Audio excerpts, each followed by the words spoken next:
I want to continue with what I've been teaching the last two times I've been here from the Wao Ju Jing. It's a Taoist book purported to be the unknown teachings of Lao Tzu, who is the name most associated with Taoism, and many people know the Tao Te Ching. It's a major text. So this is translated by Brian Walker, who I believe is not necessarily a Chinese scholar, but he is a poet and obviously works with Taoist texts.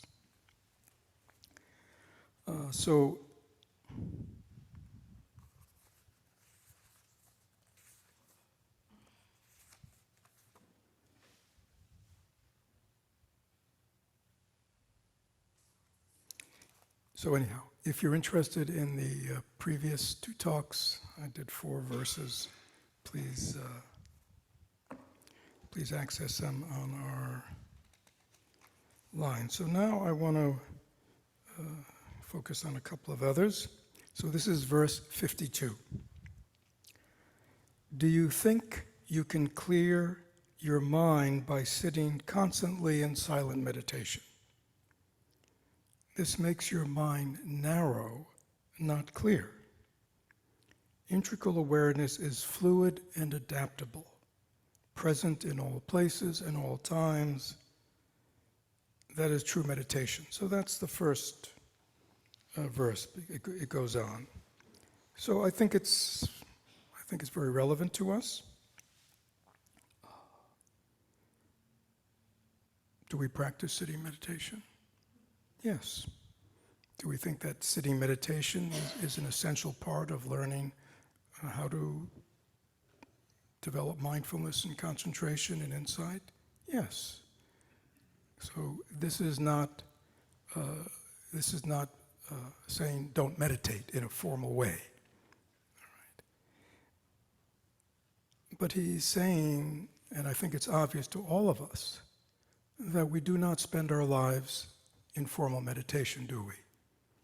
Especially as lay people, we live in a very active world.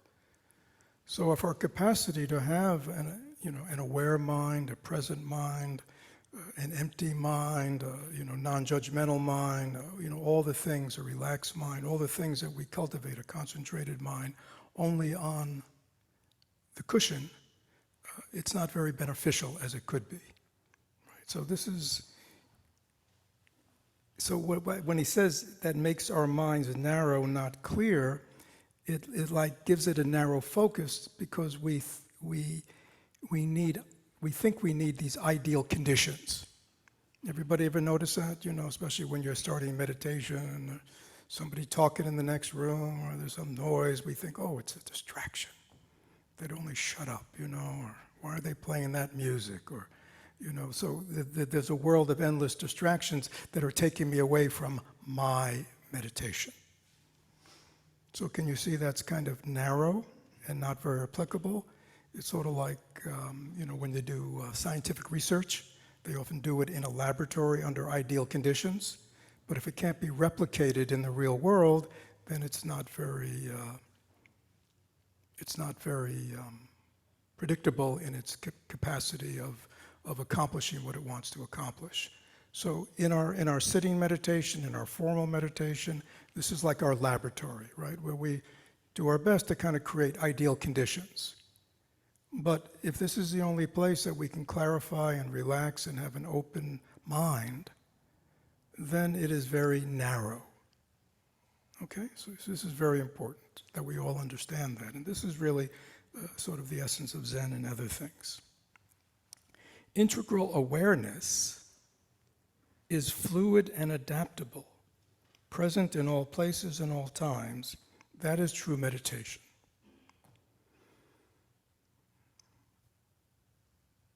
Right? Right. So, right now, you're all aware, aren't you? Is that true?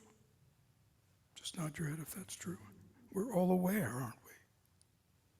You're all aware. through your eyes, you're aware of what you're seeing. Through your ears, you're aware of what you're hearing. You may be aware of thoughts or feelings. You may be aware of your body. You may be aware of tastes in your mouth. You may be aware of how your body's feeling, good or bad. You could be aware, a little pain here or something. We're aware, aren't we? Is that clear?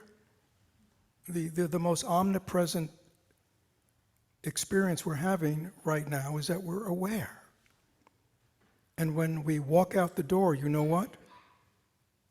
Unless you're dead, you will be what? Aware. And when you get in your car and you drive, you will be what? And when you go home, what you will be? And when you turn on your computer or you look at your thing, what are you going to be? Aware. When you go to work, how do you know you're at work? Anybody can figure that one out? How do you know you're at work? Because you're aware. So awareness is the fundamental aspect of our minds. Our problem is what? We identify with the objects that we're aware of. And we do not maintain the awareness that the fundamental thing that's always happening from the moment we get up in the morning to the time we fall asleep at night is we're just aware of all these various things that are appearing. Appearing in the external world, appearing in the internal world, good things, bad things, wanted things, unwanted things, right? That's our daily life. But all of that is appearing only because we're aware.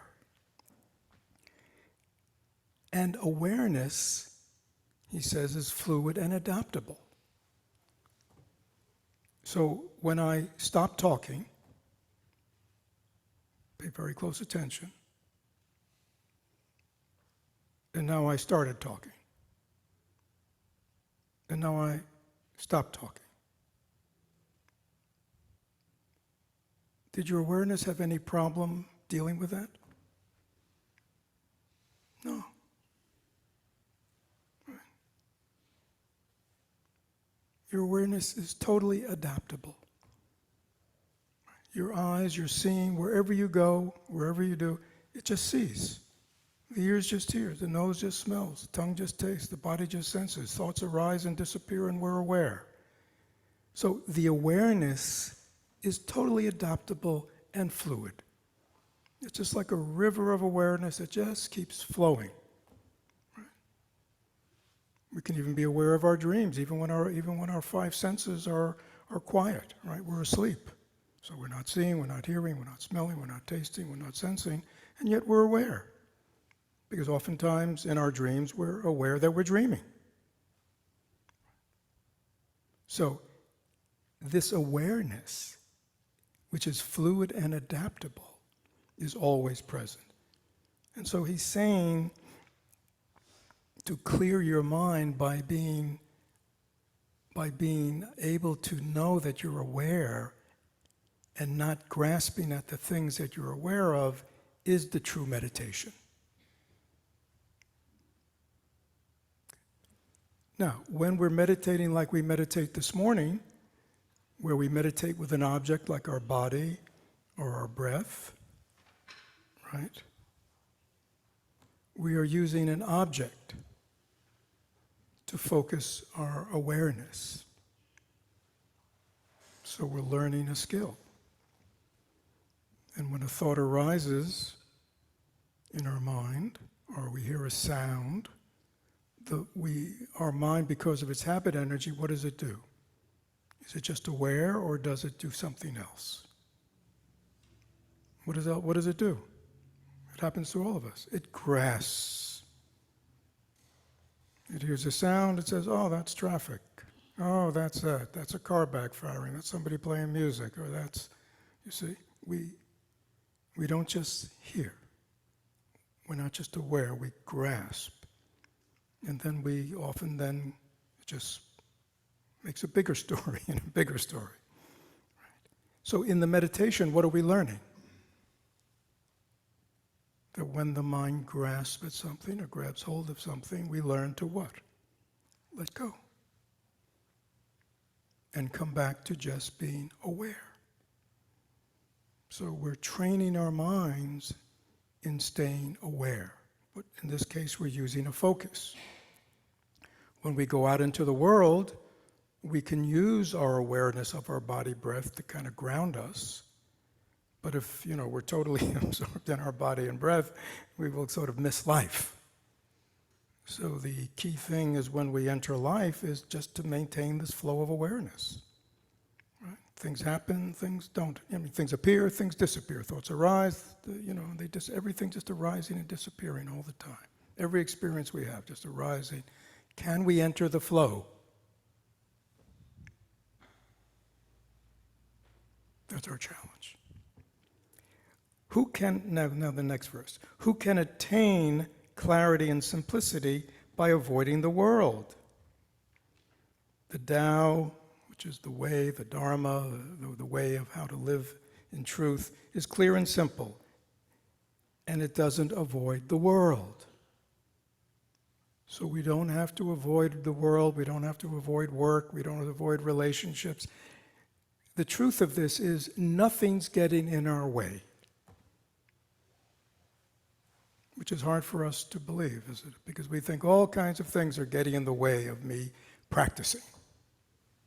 Right? People say that all the time. Especially like a holiday. Well, I was away visiting my family, so I really couldn't practice. You hear that a lot. Or, I got a lot going on at work, and so I can't practice. Or this is happening, so I can't practice. I've been traveling a lot, so I can't practice. But that's if you define your practice in this narrow way of like a formal meditation. Is that clear? But if your practice is, I'm just aware and present to whatever it is, not grasping, not pushing away, totally open, then there's nothing in the world that could happen that could prevent you from practicing.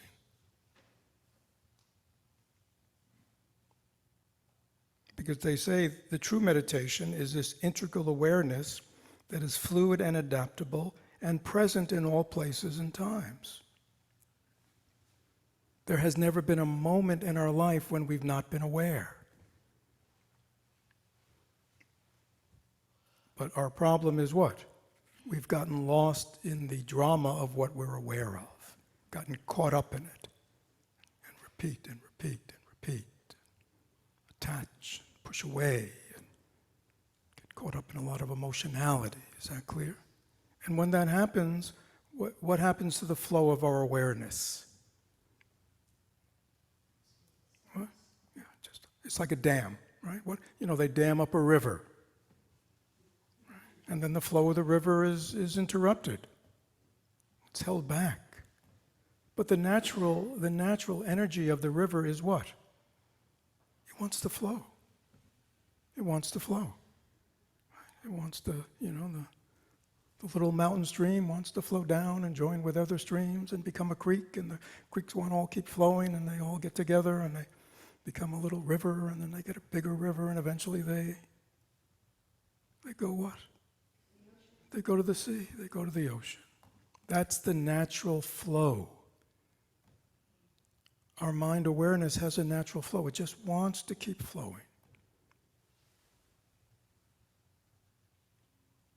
There's only one thing that gets in the way of the natural flow of our awareness. We misuse our minds. We don't really understand deeply the way they really are, how they really work. So this is reminding us. The true meditation is to become, is to allow this integral awareness, fluid and adaptable, present in all places and times. This is our true meditation. It does not need to avoid the world. It embraces the world. But it embraces the world with awareness and presence. Openness. The Tao is simple and doesn't avoid the world. And again, this is kind of a list, but it's pointing us in a direction. So we have this natural awareness that's always present and aware, but then we encounter the world, right? So when we encounter the world, do we just go through it like I don't know, just like a robot of awareness?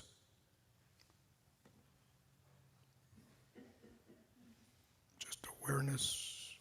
No, we encounter the world. We're alive. We have relationships. We work. We respond. Is that clear? So we're not awareness robots.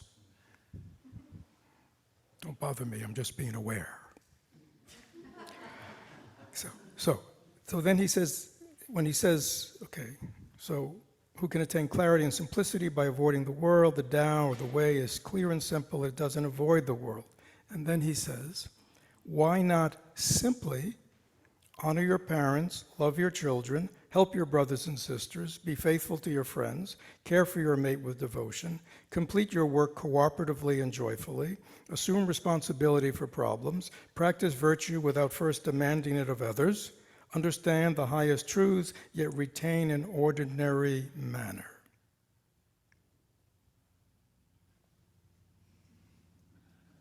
I mean, how's it sound? Right? So we have this natural awareness that allows us to be present to everything, but in the actual experience of living, right? Living, relating, that's where we get screwed up, don't we? So as you probably, and I'm going to go through this, as you heard the list, you go, can't check off that one. Can't check off that one either. Now, why is that? Because we encounter the world with all kinds of thoughts and projections. We encounter the world with what? Our stuff. Our historical stuff. Right? All the stuff that's in us that just prevents us from naturally responding to life. Naturally letting our hearts be open and free. We've gotten sort of twisted up inside.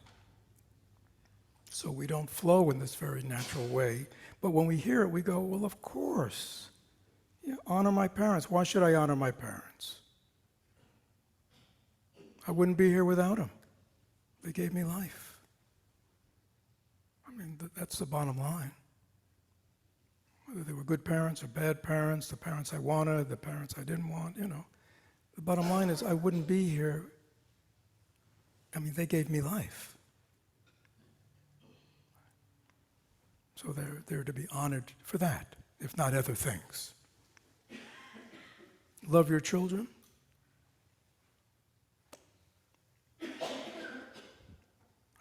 Nothing to say about that. Help your brothers and sisters. Who are your brothers and sisters? We're all brothers and sisters. We're all in the human family. I mean, would we each like if other people always were there for us?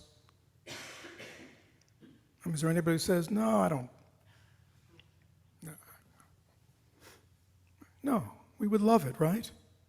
If other people were always there for us, supportive of us, kind to us, helped us out when we needed it.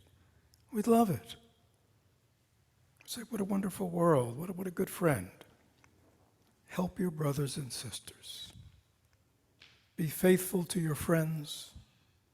Care for your mate with devotion.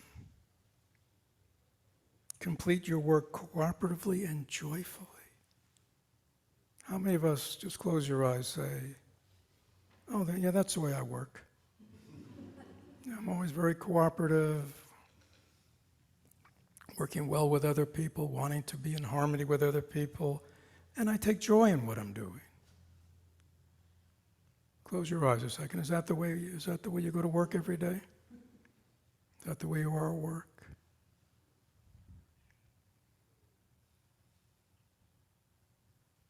And if the answer is no, who's the loser?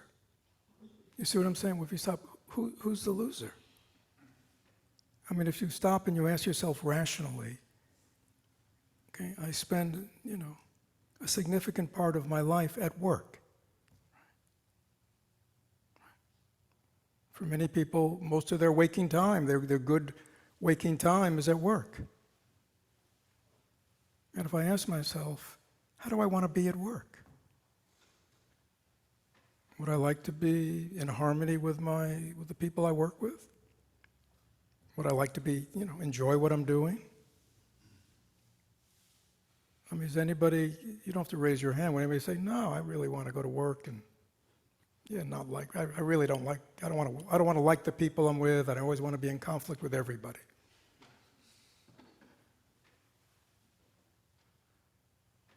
I think that's called an antisocial personality.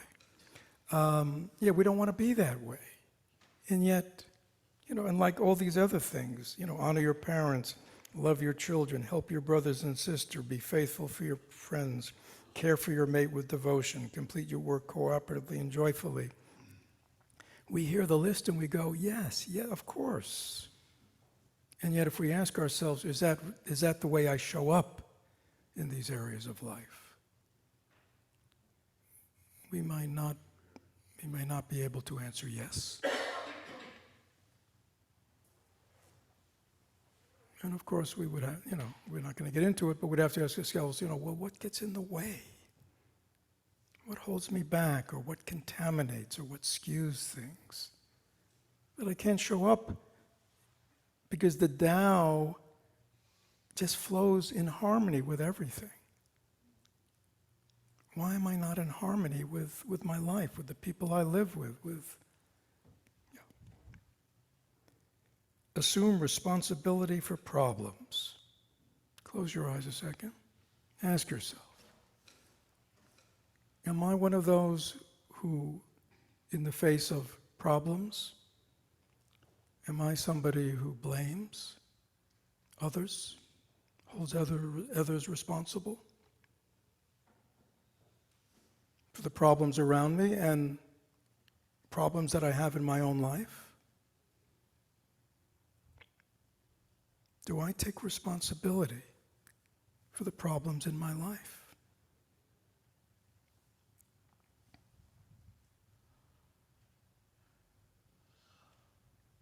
In sort of modern parlance, we talk about, empowerment versus victimization. That's kind of a newer way of looking at the same issue. To be empowered is to take responsibility for our life and everything that's going on within it and around it. When we take that responsibility, then we know that we have an ability to interact and to make a difference. But if I see myself as somebody who's just a victim of life, victim of my past, victim of my childhood, victim of other people, victim of situations, and always blame others,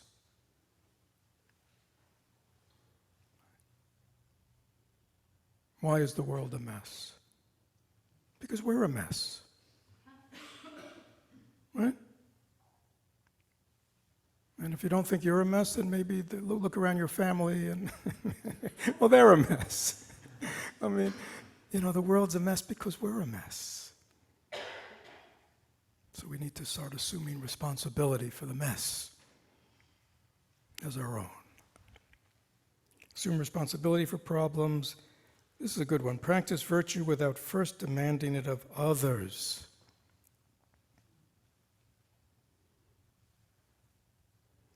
Sort of reminds me when I was a therapist and I used to do couples counseling. And you'd always find these couples which would go, well, he's got to change first. He's got to say I'm sorry first, then I will. Anybody know that one? It's like keeping score, right? I'll be kind, but first you be kind to me, right?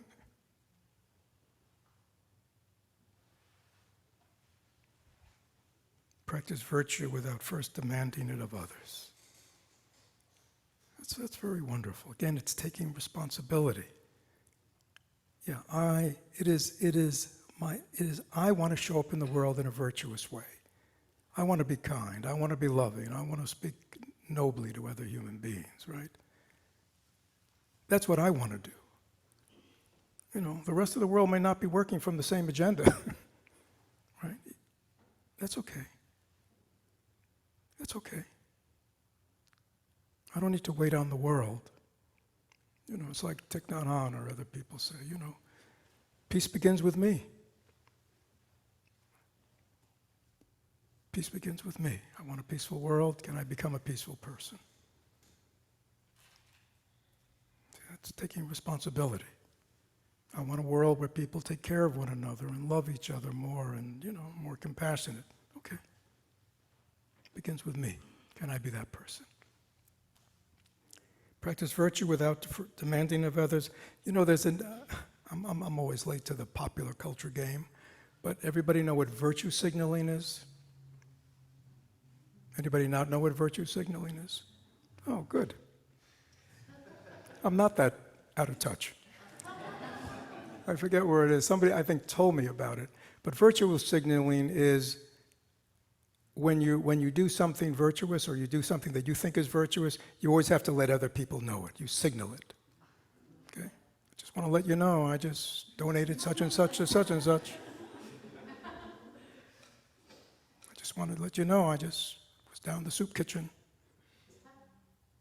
See what a virtuous person I am. Actually, in Zen, there's a tradition called hidden virtue. I learned about that many, many years ago. Hidden virtue. Hidden virtue being the most virtuous way to be, which is it's like you just do a virtuous act, but you don't let anybody know you're doing it. You don't want to be acknowledged. You don't want any results. You don't want any thank yous. It's like it may not be your turn to clean the dishes, but you just do it. And you don't tell anybody that you did it.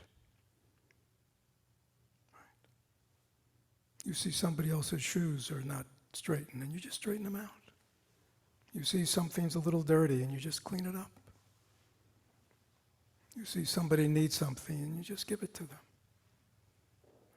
You don't need to signal to anybody that I'm a virtuous person, because that again gets into the world of self and ego, and we know that ego is very sneaky, right? It'll take credit for anything. Some people, it'll take credit for what a bad person I am. I'm such a bad person, right? As an identity. And it'll also take credit for being a good person. See how virtuous I am. Look at me. On Sunday morning, everybody else is running around or sleeping in or God knows what they're doing. I'm practicing meditation. I'm really something. It's like that. Practice virtue without first demanding of others, and then understand the highest truth, yet retain an ordinary manner. Again, which is very Zen. This is why I sort of like it. Zen and Taoism have a lot in common. In Zen, we say, I already have one head, I don't need another head. What's that other head? I don't need a Zen head. You see? I don't need a spiritual head.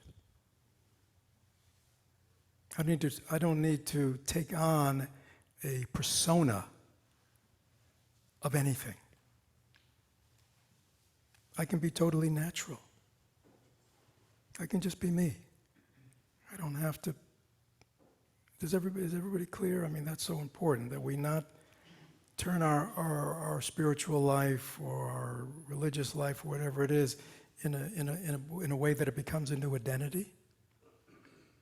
Actually, in Buddhism, we're trying to get rid of all our identities and be just totally natural and genuine as a human being.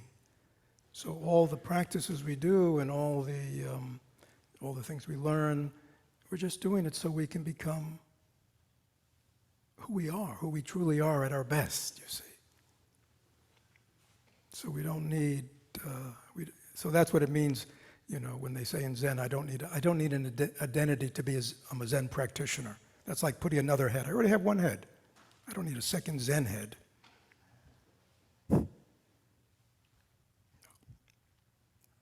Understand the highest truths. Yeah, so that's inward.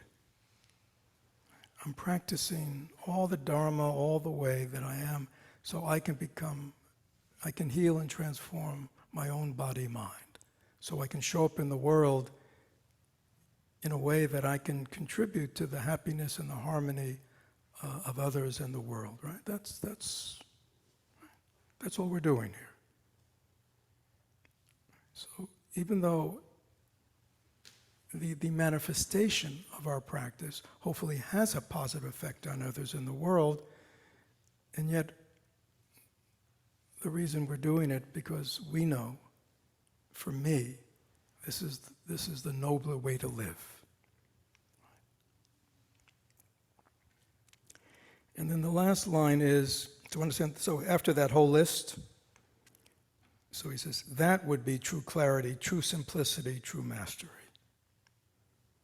So again, it's wonderful to have a meditation practice, it's wonderful to study, it's wonderful to understand life more deeply. But why do all that? So we can show up in the world in a different way.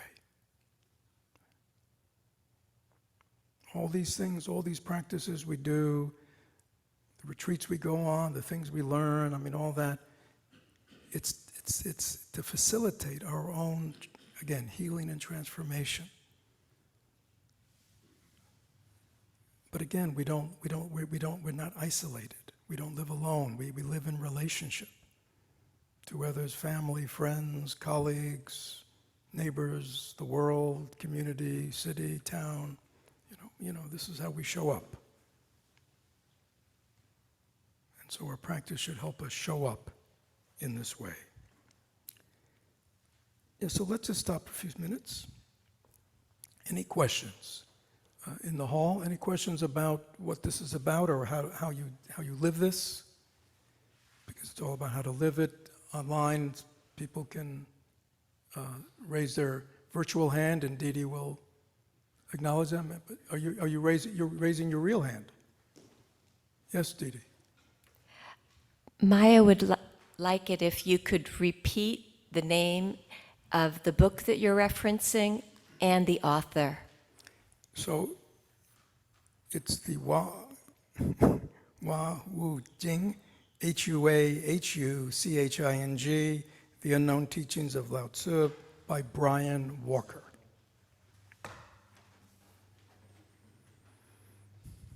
Yes, Rob in the hall. So again, anybody online, just raise their hand by that little button in the hall. Yes, Rob, any questions? Well, if it's okay, it's more of a comment. Just to make a point, a little bit of devil's advocate about the virtue signaling thing. Yeah. Well, it's certainly true that there's a lot of egoism in donating money and whatnot. People want their name on the hospital or whatever and get bent out of shape if they don't get acknowledged. And that's manifest in Christianity too. Or Jesus said something like, well, if you show off that you did this for God to the community, you already got your reward, so God's not going to reward you or whatever. But interestingly, there's a movement right now, and I can't remember the name, something altruism or whatever, but there are people who are generally have a lot of money and they're starting to donate it and live a specific lifestyle where they particularly try to make a lot of money No, I know and what then you're talking donate most of it, Yeah, basically live very simply. Okay. And there's sociological evidence that's actually counterintuitively not helpful.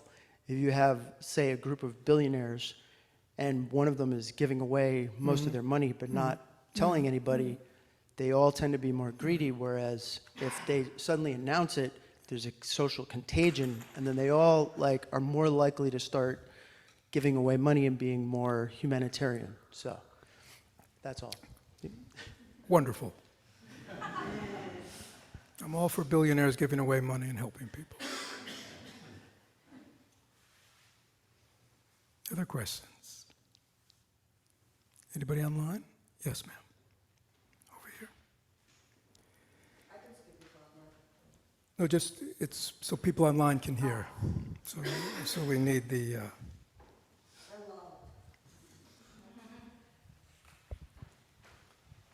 My question is about this balance between practicing. You start from yourself, obviously. We do it, we have to build up certain muscle before we step outside and do something in the world. I found for myself the comfort of sitting and peaceful feeling that I acquire when I sit.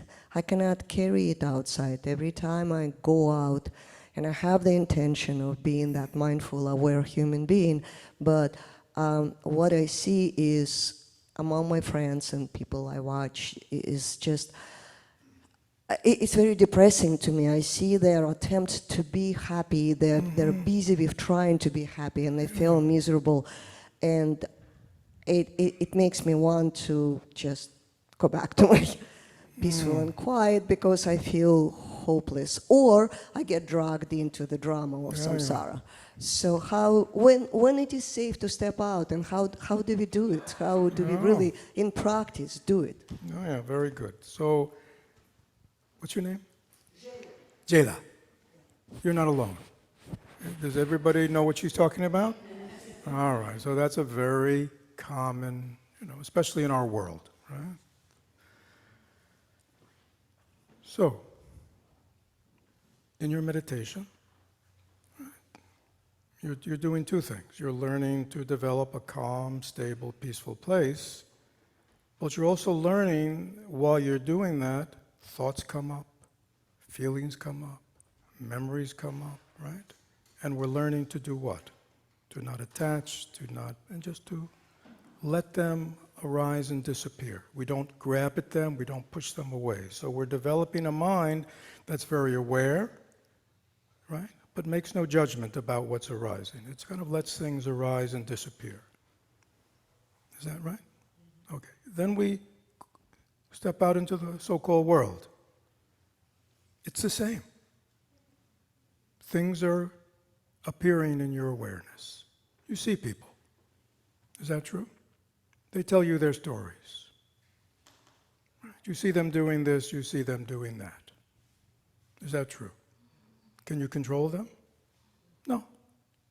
Can you control your thoughts as you sit in meditation and you know what your next thought's going to be? No.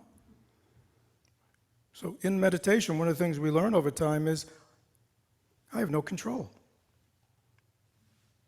I have no control what's going to arise next in my mind. Right? The only thing I have control is how I respond to what arises. That's my freedom. We go out into the world, we see all kinds of things, good things, not so good things, wanted things, unwanted things, right? Happy people, unhappy people. Is that true? Can we control that? No. That's the way it is. Just the same way, it's no different than what's in my own mind. So, you learn to be present to it. And if there's something you can do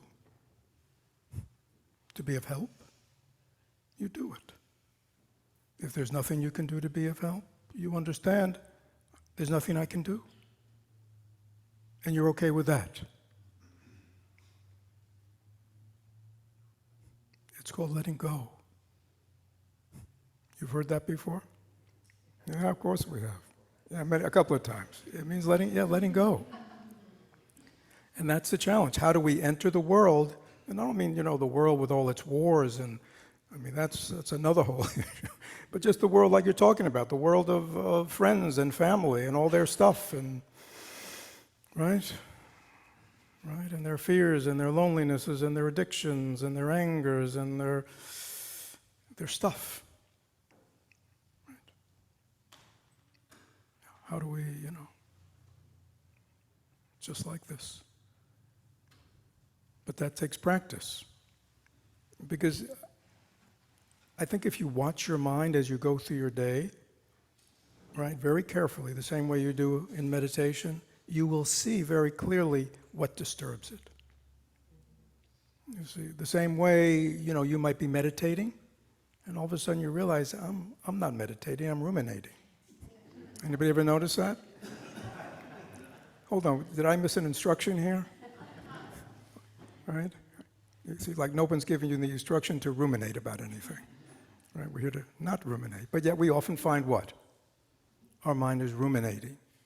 And when we become aware, hopefully, not 3 days later, but at that time, you would just notice, oh, I'm ruminating. I'm just going over something. I've grasped at something. I'm holding on to something. And it's causing my mind to what? To be at ease?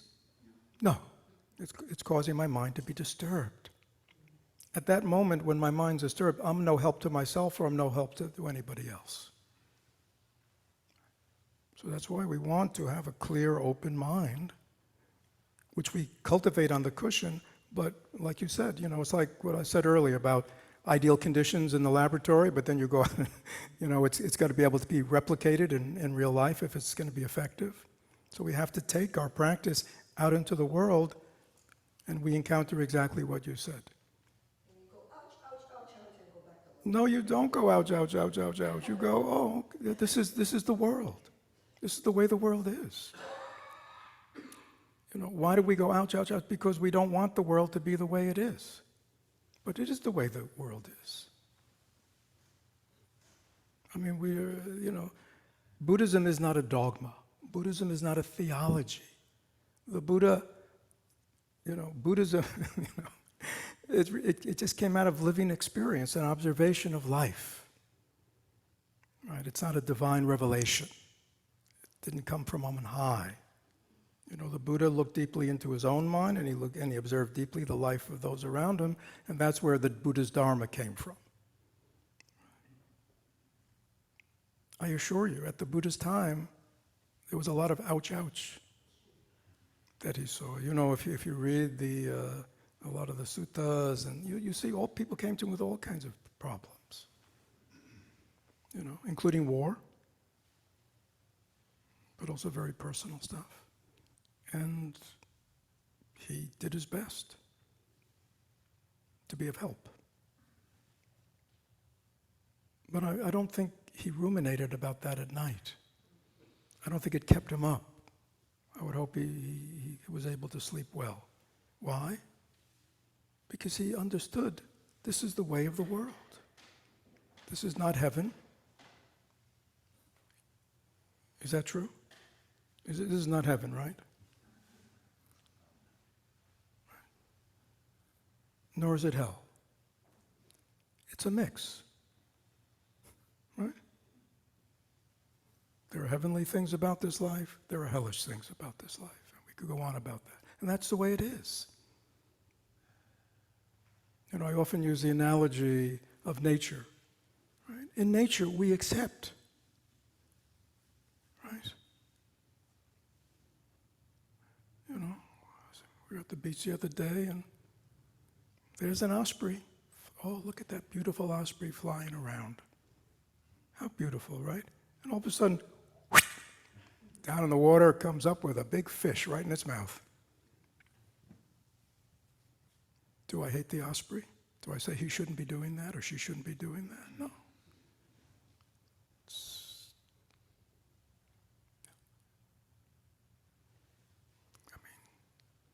I mean, human beings, yeah, so I'm just using that example that we accept that. Human beings have one thing going for them that ospreys don't have, is that we have this mind of ours. We have this wonderful mind that we can understand and we can reflect and we can, think, oh, this is not, killing other living beings, there might be another way.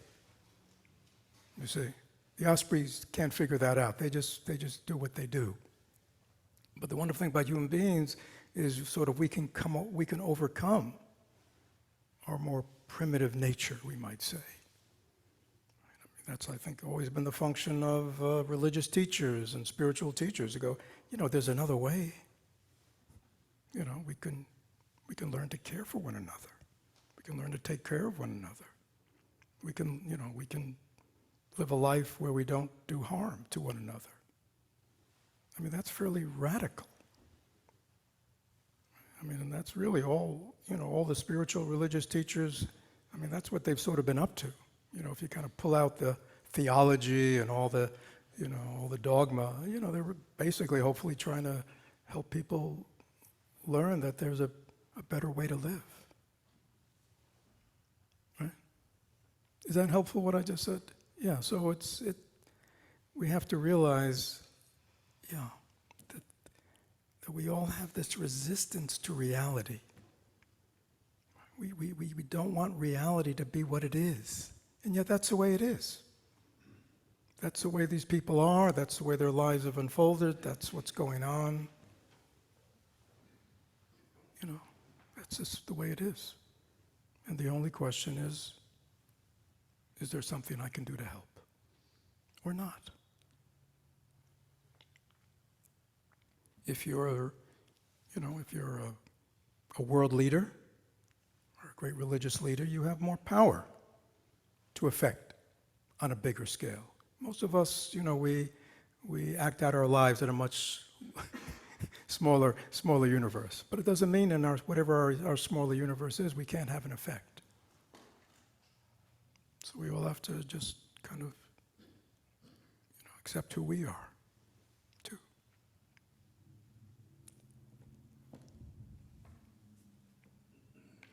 Let me go on, because it sort of ties into this one. This is 77. Humanity grows more and more intelligent.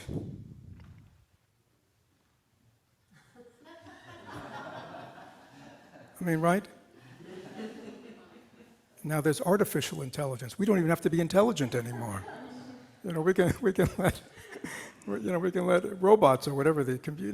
We don't even have to be intelligent. They can be even. All right. So humanity grows more and more intelligent, yet there is clearly more trouble and less happiness daily. So he's making a point. He asked the question: how can this be so? It is because intelligence is not the same thing as wisdom.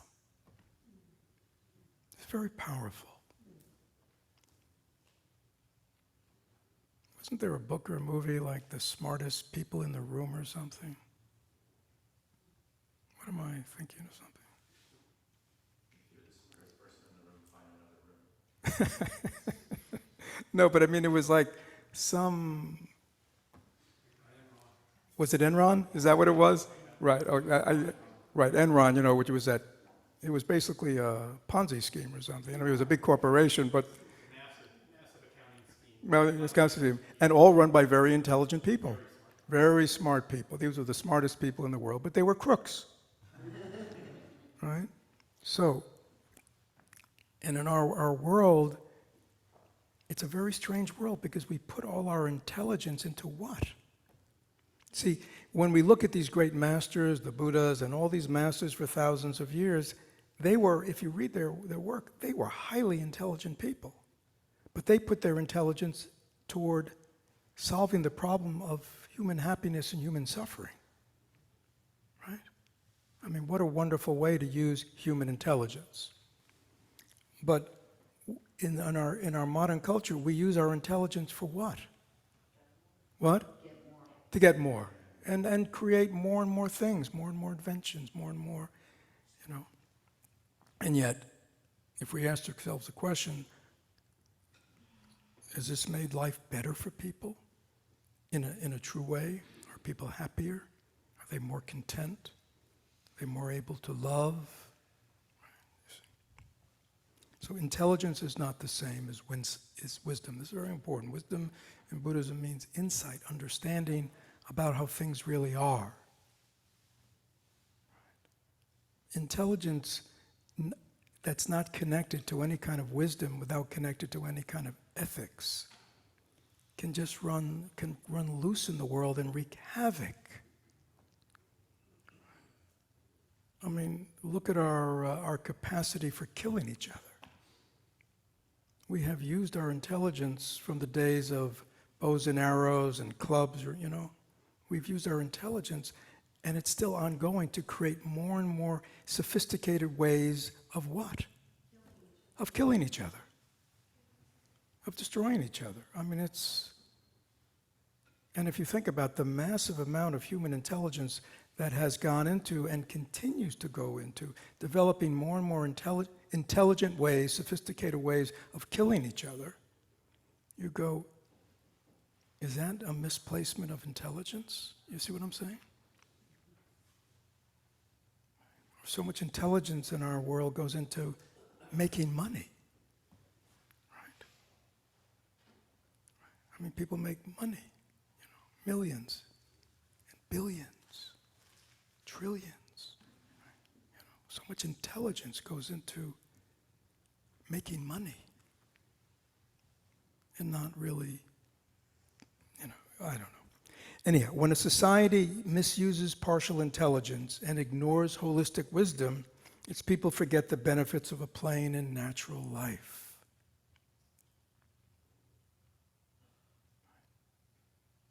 The benefits of a plain and natural life. Seduced by their desires, emotions, egos, they become slaves to bodily demands, to luxuries, to power, to unbalanced religion, to psychological excuses. Then the reign of calamity and confusion begins. Again, I think the translator here is kind of using a little bit of free translation than probably was done in the original text. But that's okay. I think he's trying to make a point. So, intelligence without grounded in wisdom. Intelligence that only serves us to accumulate more and more and more and more, creates calamity in our personal lives. Because if we're putting so much energy into accumulating, we have less energy to put into the things that are really meaningful. Such as what? What's really meaningful in this life? What? Family. Love. Friendship. What? What? Helping others. Anything else comes to mind? That's nature.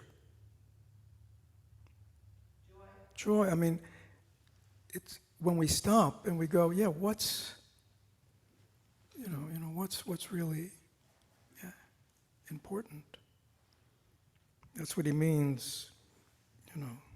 We've lost touch with this plain and natural life, which is all here because and as soon as somebody asks us the question, this is what we say, right? And yet, if we stop and we look at our life, we put so much time and energy into other things. Now, I understand that is, the nature of our modern life, isn't it? And it seems to be what everybody is doing. And yet, it behooves us to stop and ask ourselves, each as individuals, these are the fundamental questions. Is the way I'm living my life creating happiness and well-being for me and the people I love and care about?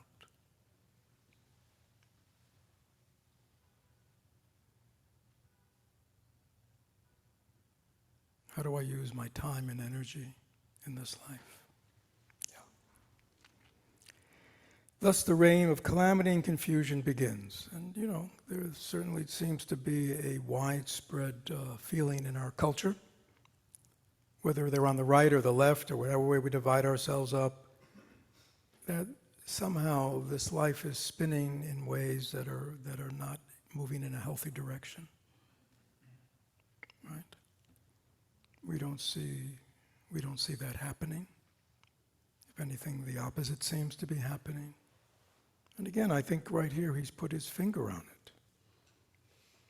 We've lost connection with ourselves. We've lost connection with the simple natural life. We've lost connection to this kind of, to this wisdom that we're really heirs to.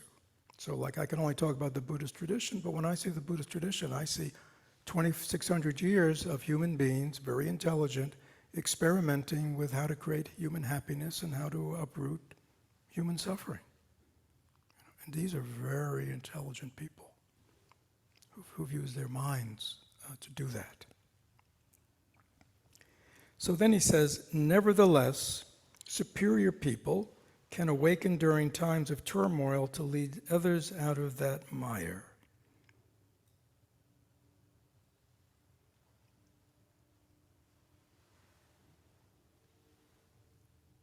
Just close your eyes.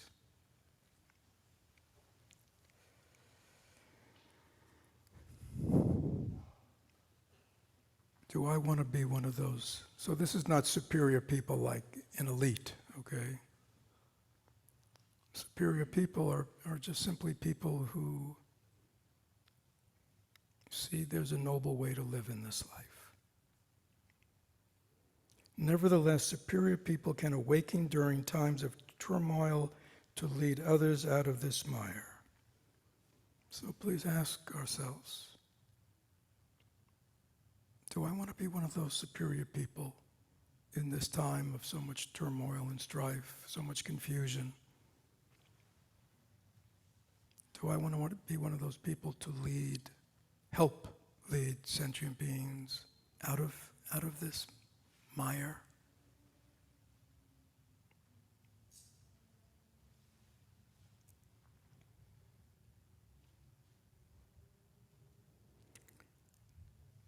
And then he asked the question, which is obvious, but how can one liberate the many?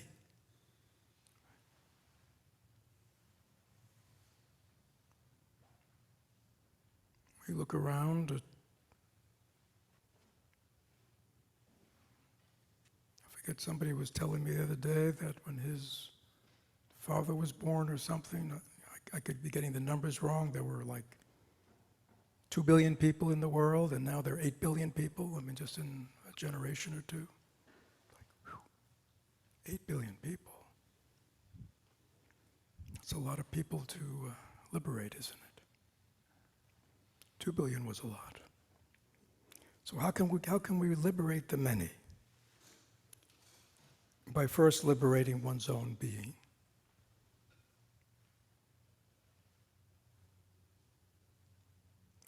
So this is,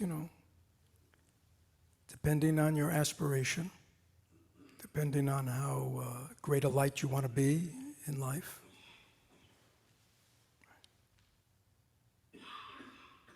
Wherever you are, wherever you're starting from, the first thing I need to do is to see the possibility of that healing and transformation within myself. Because then I'll truly know that it is possible for a human being who has lots of stuff to heal and transform. So I'll know that not just as a theoretical aspiration, but I'll know that as a reality. It's like also, we can see it in others. We can see great exemplars, great teachers, great masters who really seem to us who are just living, from a very different place than most people in their, just in their presence and their realm of activity. And that can give us some trust that it is possible. We'll see other human beings like that. But even better if we've done it ourselves, right? Because then we know it's possible because we know ourselves and we know where we're coming from. We go, wow, if I can do it, certainly other people can do it. So not only does it build the confidence in the process, but it also gives us firsthand knowledge, you see. It's like when you've learned a skill by doing, you become good at any kind of craft or skill because you've been doing it, right? From that doing, you know that you have capacity. And once you have that capacity, you know that not only do you have that capacity, but you could maybe help others develop that capacity because you know how to do it.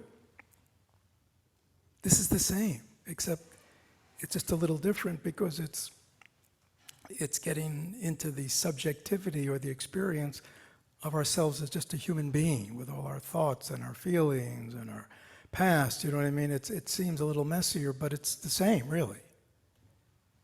The technology of Buddhism is a technology of taking an ordinary sentient being, a human being, with all their stuff and all their issues and all their delusions and and turning them into Buddhas, awakened people.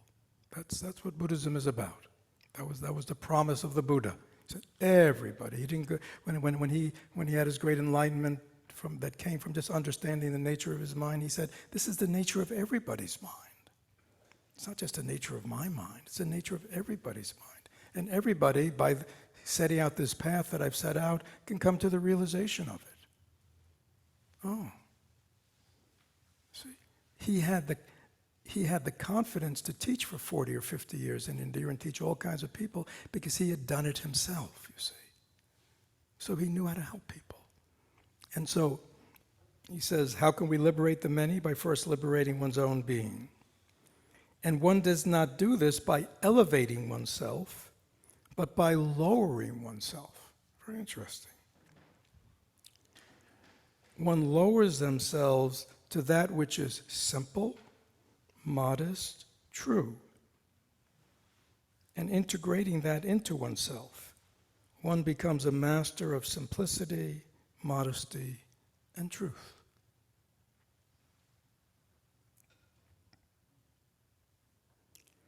Completely emancipated from one's former false life, one discovers one original pure nature, which is the pure nature of the universe.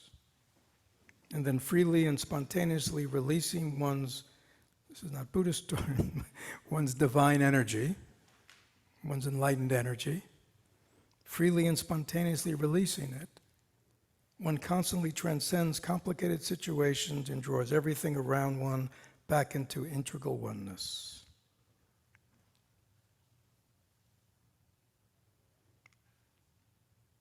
Very powerful, right? And I think if anybody has ever had the ability to be in the presence of deeply realized human beings, you see that just their presence, but always how they deal with things and their capacity to always bring this higher kind of wisdom, intelligence, unconditional love into all situations just naturally radiates. Now, why does it naturally radiate? Because they've touched the source, you see. And we all have that source. That's not personality. That's not ego. That's not self. So we all have that source. And so the practice of meditation and all these other practices we do are to purify, sort of like purify the vessel. So this enlightened energy can spontaneously radiate out. But first we have to do the work of what? Got to clean our house. Right? Right? If you had company for Thanksgiving, you had to clean up, didn't you? Got to clean up the house first. Yeah. But this is a different kind of cleaning. It's not the kind of cleaning where you just get all the rooms cleaned, but you throw everything else in the closet and, No, like, we got to get the whole thing, the whole thing straightened out, the whole thing cleaned up, right? We got to really clean up our act. And then we'll have a nice home that we can invite people into. Any questions about this? Yes. Martin asks, how do we let go and let things be as they are when someone you love, such as your child, is living a destructive life? Yeah, so these are the challenges, right?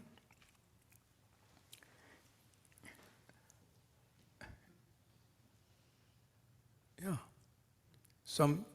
It's like letting go, right? Some things are easy to let go of. Right? Some things are very hard to let go of. Right? In our own working on ourselves, we understand, oh yeah, letting go of certain desires or needs or, oh yeah, I'm great at that. But don't ask me to give up chocolate. I draw the line, or don't have me give up that, or you know what I mean? Like I draw the line. People say things like that. Yeah.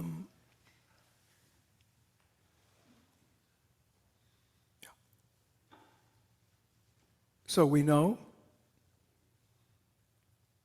that everything's unfolding because of causes and conditions. That's a very fundamental basis of Buddhist view.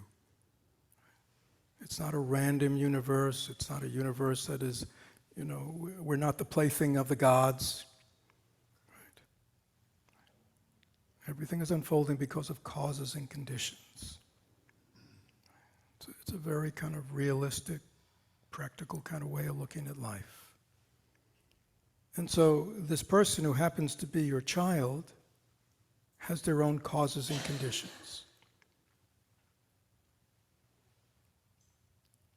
And the problem is we've never understood that, you see. We thought they were the product of us, right? And we could mold them in the way we wanted to. We could protect them. We could keep them going in the way we always wanted them to grow. Is that true?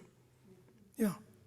And that's a typical parental intention. It's all good.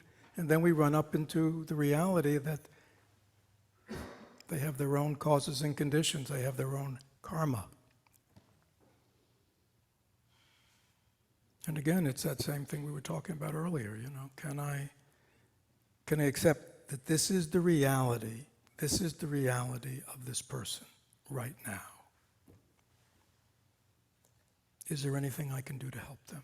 Do they even want my help or not?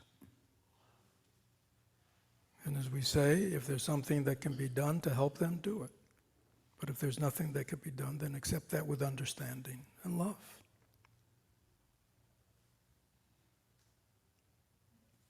I don't think there's anybody who's listening to this talk who is not there or has not been there with somebody.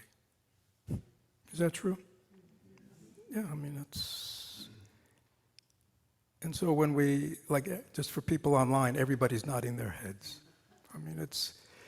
This is part, this is, to have an open view means to accept everything. There are some things like right here, I can accept this, you see. But to kind of, then when we kind of practice is like opening it, right? And we're going to run into, parts of us that don't want to open that much, right? And that's how we develop the strength. That's how we develop to know that our insight is really clear, right? It's like what always happens, we talk about impermanence, sickness, old age, and death, and how that's natural and comes to everyone, right? And then it happens. It happens to me, happens to a loved one, and we go, what? No. There you go. No. Right? I can accept it theoretically. I can accept the Buddha's teachings as very coherent theory. But here it is in reality, happening to myself, happening to a loved one, and you just feel, we say, no, this is not supposed to happen. But the truth is what? It's happening. And that's a moment, that's a challenge where we're invited. You see, life is inviting us to develop wisdom. A wisdom that goes beyond intelligence. Intelligence means it's like an intellectual understanding, right?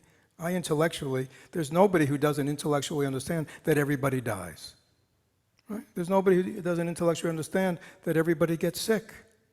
There's nobody who intellectually doesn't understand that we get old, we deteriorate. We all understand that, right? Intellectually.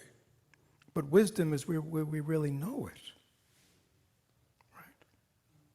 And that's a difference between intelligence and wisdom. And again, for many of us, we have to take that next step.